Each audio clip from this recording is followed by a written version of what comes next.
تاریخ اسلام کے طالب علم جانتے ہیں کہ دین میں خلافت کی اہمیت کیا ہے اور یہ خلفائے راشدہ کے عہد زیرین کے بعد کن کن گھاٹیوں سے گزر کر بالآخر 1922 میں ختم ہو کر اہل اسلام کے دل پر وہ گھاؤ لگا گئی جس کے زخموں سے آج بھی خون رس رہا ہے۔ اگرچہ یہ حقیقت اپنی جگہ ایک وجود رکھتی ہے کہ جناب امام حسن رضی اللہ تعالی عنہ کے بعد تاریخ اسلام میں ملوکیت کا عمل دخل شروع ہو گیا تھا، لیکن اس کے باوجود ایک زمانے تک مسلمان حکمران خود کو خلیفہ ہی کہلاتے تھے، جس کی وجہ سے دنیا میں ہمارا ایک بھرم قائم رہا۔ مگر بدقسمتی سے یہ خستہ عمارت بھی ایک صدی قبل اس وقت زمین بوس ہو گئی جب ہندوستان کے کریا کریا میں یہ نعرہ گونج رہا تھا کہ بولیں اماں محمد علی سے، جان بیٹا خلافت پر دے دو۔ ناظرین، آپ دیکھ رہے ہیں اسپریڈ دی اسلام، جس نے آج کی اس زیر نظر ویڈیو کے لیے تاریخ میں سب سے طویل عمر رکھنے والی خلافت عثمانیوں کو اپنا موضوع سخن بنایا ہے،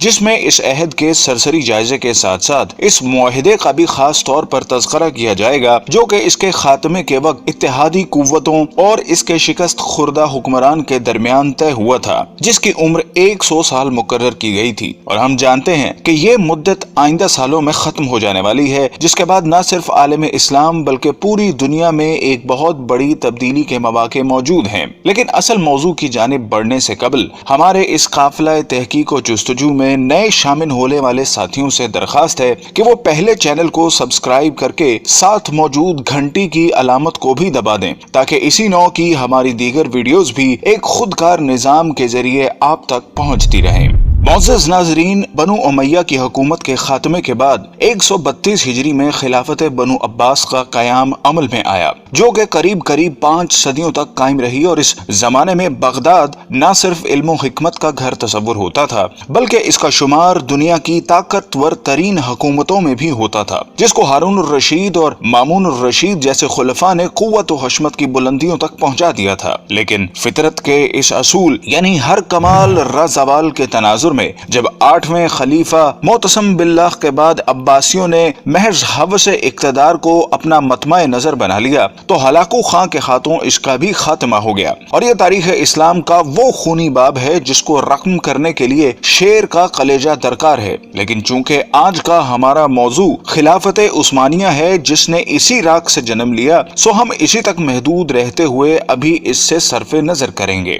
ناظرین محترم، عین ان لمحات میں جب بلا لحاظ عمر و جنس مسلمانوں کا خون بغداد کی گلیوں کو سیراب کر رہا تھا اور تاتاریوں نے صرف مسلمانوں پر زندگی حرام کر دی تھی کہ ایک دیندار گھرانے میں ایک بچے نے آنکھ کھولی اور اس کے والدین نے نومولود کا نام عثمان رکھا، جس سے ان نامہربان موسموں میں ہر ممکن حد تک اچھی تربیت کی گئی، اور جب وہ جوانی کی حدود میں پہنچا تو اس نے اپنا روحانی تعلق ایک درویش خدا مست سے قائم کر لیا، اور پھر ایک دن اس نے خواب دیکھا کہ اس کے مرشد کے سینے سے ایک چاند نکل کر اس پر سایہ فگن ہو گیا ہے۔ ساتھ ہی اس نے دیکھا کہ اس کے قدموں سے ایک درخت نے جنم لیا جو دیکھتے ہی دیکھتے نہ صرف جوان ہو گیا بلکہ اس کی شاخوں نے دنیا کے ایک بہت بڑے حصے کو بھی اپنی لپیٹ میں لے لیا ہے، اور اسی کی کوکھ سے اس نے 4 دریاؤں اور 4 پہاڑوں کو بھی نکلتے دیکھا۔ خواب سے بیداری کے بعد جب عثمان نے یہ خواب اپنے پیر و مرشد کے سامنے بیان کیا تو انہوں نے کہا، مبارک ہو، اللہ نے تمہیں اور تمہاری اولاد کو اپنے دین کے لیے چن لیا ہے۔ ناظرین گرامی، یہ 1299 کا سال تھا جب فطرت نے عثمان کو دولت عثمانیہ قائم کرنے کی قوت بخشی۔ یہ نوزائندہ اسلامی مملکت اس بازنطینی حکومت کے پڑوس میں قائم ہوئی جس کو آج ہم اہل روم کی حکومت سے موسوم کرتے ہیں۔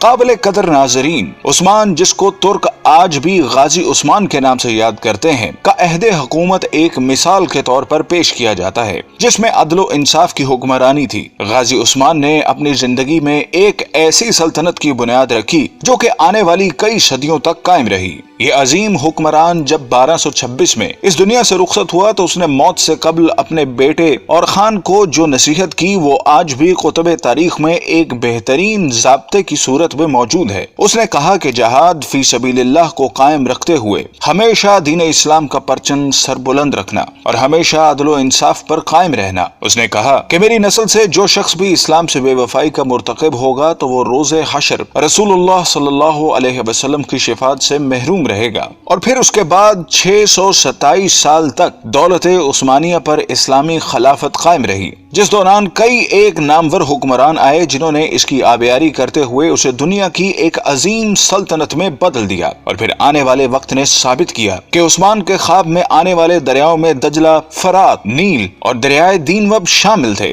جبکہ پہاڑوں میں کوہ طور، کوہ بلقان، کوہ کاف اور کوہ اطلس تھے جو کہ بعد ازاں اس کی قلم روح کا حصہ بنے۔ ناظرین گرامی، جیسا کہ ہم نے عرض کیا کہ 1922 میں اس وقت خلافت عثمانیہ کو ایک بین الاقوامی معاہدے کی روح سے ختم کر دیا گیا، جس کے بعد اسلامی حکومتی مرکز کی چھتری سے نکل کر علیحدہ تشخص کی حامل ہو گئیں۔ لیکن ہم میں سے بہت کم لوگ ایسے ہیں جو اس معاہدے کے بارے میں آگاہ ہوں، جن کی تفصیلات ہم آپ کے سامنے رکھ رہے ہیں، جن کو جاننے کے بعد ہمیں امید ہے کہ آپ دنیا کے موجودہ حالات اور اس میں عالم اسلام کے حالت زار کے بارے میں بہتر تجزیہ کر سکیں گے۔ جب پہلی جنگ عظیم کے بعد ترکوں کو شکست فاش کا سامنا کرنا پڑا تو اس کے بعد اتحادی ممالک جن میں برطانیہ اور فرانس جیسی قوتیں شامل تھیں نے ترک سلطان سے معاہدے میں یہ شرطیں منوائیں جن کے مطابق سلطان کی تمام ذاتی املاک کو ضبط کر لیا گیا، خلافت عثمانیہ جو کہ 3 بر اعظموں پر پھیلی تھی کو توڑ دیا گیا، اور آپ اس کی وسعت کا اندازہ لگانا چاہیں تو حیران رہ جائیں گے کہ اس کو توڑنے کے بعد دنیا میں 40 آزاد ممالک وجود میں آئے، جن میں آج کی دنیا کے بیشتر اسلامی ملک شامل ہیں۔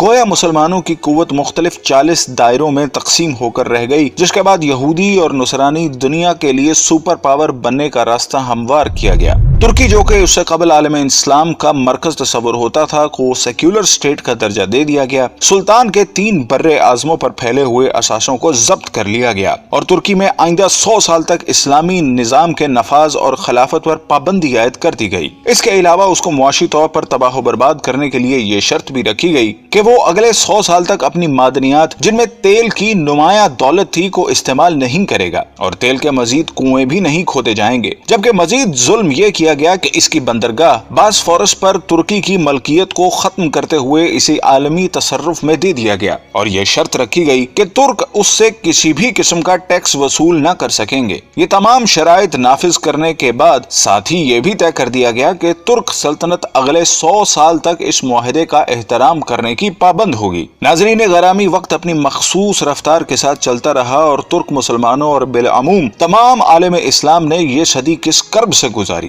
اگر اس داستان خون رنگ کو لکھنے کی جسارت کی جائے تو ظاہر ہے ایک پوری کتاب کی ضرورت پڑے گی، لیکن یہ عہد پرآشوب اپنی تمام تر حشر سامانیوں کے ساتھ اب اپنی آخری سانسیں لے رہا ہے، اور اب مزید کچھ سال بعد ترکی اس معاہدے سے آزاد ہونے والا ہے جس نے 100 سال تک اس کی آزادی کو اس سے چھینے رکھا۔ لیکن جو وقت قریب آ رہا ہے تو اسلام مخالف قوتوں کی راتوں کی نیند میں خلل آنے لگا ہے کہ اس معاہدے کے بعد دنیا میں ایک بار پھر نئے دور کا آغاز ہونے والا ہے، جس کی طاقتور شہادتیں ترکی کی موجودہ قیادت جو کہ مرد حر طیب اردغان کا قول و عمل دے رہا ہے۔ ہر چند کے گزشتہ 1 صدی میں ترکی کو اسلام سے دور رکھنے کی ہر ممکنہ کوشش کی گئی، لیکن اس کے باوجود حالات گواہی دے رہے ہیں کہ وہ چنگاری جس کو اغیار نے اپنی مکاری سے دبانے کی سرتوڑ کوششیں کی، وہ ایک بار پھر شعلہ بننے کے لیے بےتاب ہیں۔ بلکہ اگر طیب اردغان کے طرز عمل پر ذرا سا بھی غور کریں تو یہ بات کھل کر سامنے آتی ہے کہ برما کا معاملہ ہو یا کشمیر کا مسئلہ،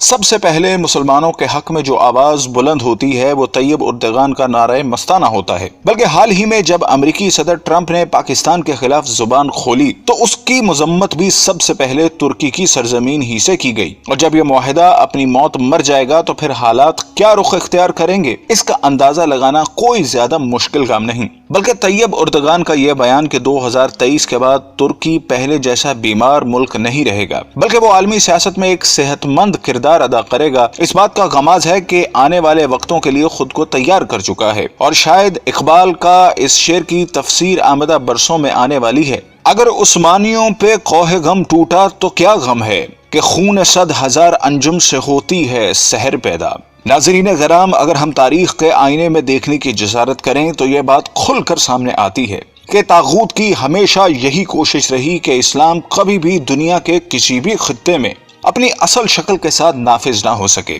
اور اگر ماضی میں بھی کبھی ایسی کوشش کی بھی گئی تو اس کی مخالفت میں تمام ابلیسی قوتیں متحد ہو گئیں، جس کی تازہ ترین مثال ملا عمر کے افغانستان میں اسلام کے نفاذ کی کوشش تھی، جو طاغوت کے لیے ایک ڈراؤنا خواب تھا، جس کے مقابلے میں ہم نے دیکھا کہ دنیا کی تمام قوتیں اس پسماندہ ترین ملک کے خلاف صف آرا ہو گئیں، اور نہ ہی وہ طاقتیں جن کے بارے میں اللہ رب العزت کا ارشاد ہے کہ یہ کبھی تمہاری دوست نہیں ہو سکتی، بلکہ یہ آپس میں ہی ایک دوسرے کی دوست ہیں، یہ گوارا کرتی ہے کہ ملت اسلامیہ کبھی ایک مرکز تلے جمع ہو سکے، اور یہی وجہ ہے کہ انہوں نے اس نام کی خلافت کو ختم کر کے اپنے تئیں ایک بہت بڑا معرکہ سر کر لیا تھا، اور اس خوش فہمی میں مبتلا تھیں کہ شاید ایک صدی کی گرد تلے دبے یہ ترک مسلمان دوبارہ اپنی فطرت کی طرف مراجعت اختیار نہیں کر سکیں گے، لیکن وقت کے تیور بتا رہے ہیں کہ اب ان کا یہ خواب پورا نہیں ہو سکے گا، اور ایک دفعہ پھر دنیا میں خلافت کی بنیاد رکھی جائے گی، کیونکہ حضور صلی اللہ علیہ وسلم کی حدیث کے مطابق قیامت سے قبل خلافت قائم ہو کر رہے گی۔ قال رسول اللہ صلی اللہ علیہ وسلم تکون النبوۃ فیکم ما شاء اللہ ان تکون، نبوت رہے گی تمہارے مابین مسلمانوں جب تک کہ اللہ چاہے گا کہ وہ رہے، یعنی میں رہوں گا۔ ثم یرفع اللہ اذا شاء یرفعها، پھر اللہ اسے اٹھا لے گا جب اللہ چاہے گا کہ اسے اٹھا لے، یعنی پھر میرا انتقال ہو جائے گا، نبوت ختم ہو جائے گی، اب تمہارے مابین نبوت کی برکات و سعادتیں نہیں رہیں گی۔ ثم تکون خلافت علی منہاج النبوہ، پھر اس کے بعد ایک دور ہوگا خلافت کا جو بالکل نبوت کے طریق پر ہوگی، نبوت کے نقش قدم پر ہوگی، جو نظام میں نے قائم کیا جوں کا توں بغیر کسی بال کے فرق کے وہ قائم رہے، فتکون ما شاء اللہ ان تکون، پھر وہ بھی رہے گا جب تک کہ اللہ چاہے گا کہ رہے۔ ثم یرفع اللہ اذا شاء یرفعها، پھر اللہ اسے بھی اٹھا لے گا جب چاہے گا کہ اٹھا لے۔ ثم تکون ملکا عاضا، عض یعض کہتے ہیں دانتوں سے کاٹنے کو، پھر اس کے بعد ایک دور آئے گا جو کاٹ کھانے والی ملوکیت کا دور ہوگا۔ یہ جیسا کہ میں عرض کر چکا ہوں، یہ ملوکیت جو مسلمانوں کی تھی، اور ان میں جو جو مظالم ہوئے ہیں، اچھے لوگ بھی آئے ہیں، یقیناً آئے ہیں، آخر 12 خلفاء کی تعداد انہی میں سے پوری ہوگی۔ ثم تکون ملکا عاضا، پھر کاٹ کھانے والی ملوکیت آئے گی، فتکون ما شاء اللہ ان تکون، تو وہ بھی رہے گی جب تک اللہ چاہے گا۔ ثم یرفع اللہ اذا شاء یرفعها، پھر اللہ اٹھا لے گا اسے بھی جب چاہے گا۔ ثم تکون ملکا جبریا، پھر ایک مجبوری والی ملوکیت آئے گی، غلامی والی، جس کو ہم ویسٹرن کولونیلزم کہتے ہیں، یورپین کولونیلزم۔ کہیں انگریز ملکہ وکٹوریہ کے ہم غلام ہو گئے، کہیں جو ہے ہسپانوی آ گئے، کہیں پر اطالوی آ گئے، کہیں پر فرانسیسی آ گئے، کہیں پر ولندیزی آ گئے، کہیں پر پرتگیزی آ گئے، اس طرح سے پورا عالم اسلام گرفت میں آ کے ساتھ۔ ثم تکون ملکا جبریا فتکون ما شاء اللہ ان تکون، پھر وہ بھی رہے گا جب تک کہ اللہ چاہے گا۔ ثم یرفع اللہ اذا شاء یرفع، پھر اللہ اسے بھی اٹھا لے گا جب چاہے گا کہ اٹھا لے۔ ثم تکون خلافت علی منہاج النبوہ، پھر آئے گا ایک دور خلافت علی منہاج النبوہ کا۔ ثم سکت النبی صلی اللہ علیہ وسلم،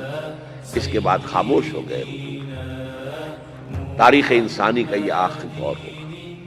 مسند احمد میں موجود حدیث کے مطابق حضور صلی اللہ علیہ وسلم نے 5 ادوار کا ذکر فرمایا ہے۔ آپ صلی اللہ علیہ وسلم نے فرمایا کہ تمہارے اندر نبوت کا دور رہے گا جب تک اللہ چاہے، پھر اللہ اسے اٹھا لے گا جب اٹھانا چاہے گا، یعنی جب تک حضور صلی اللہ علیہ وسلم رہے وہ دور رہا۔ اس کے بعد حضور صلی اللہ علیہ وسلم نے دوسرے دور کا ذکر فرمایا، پھر خلافت منہاج النبوہ قائم ہوگی، پس یہ دوسرا دور بھی جاری رہے گا جب تک اللہ چاہے گا، پھر جب اللہ چاہے گا اسے بھی اٹھا لے گا۔ اس کے بعد حضور نے تیسرے دور کا ذکر فرمایا کہ اس کے بعد کاٹ کھانے والی حکومت کا دور آئے گا۔ حکومت کا یہ دور بنو امیہ اور بنو عباس کی ملوکیت کا دور تھا۔ آپ نے ارشاد فرمایا یہ دور بھی رہے گا جب تک اللہ چاہے گا، پھر اسے بھی ختم فرما دے گا۔ پھر حضور صلی اللہ علیہ وسلم نے چوتھے دور کا ذکر فرمایا، پھر جابرانہ بادشاہت کا ایک دور آئے گا۔ جابرانہ بادشاہت سے مراد غیروں کی غلامی کا زمانہ ہے۔ پھر حضور نے 5ویں دور کا ذکر فرمایا کہ پھر خلافت منہاج النبوت قائم ہوگی۔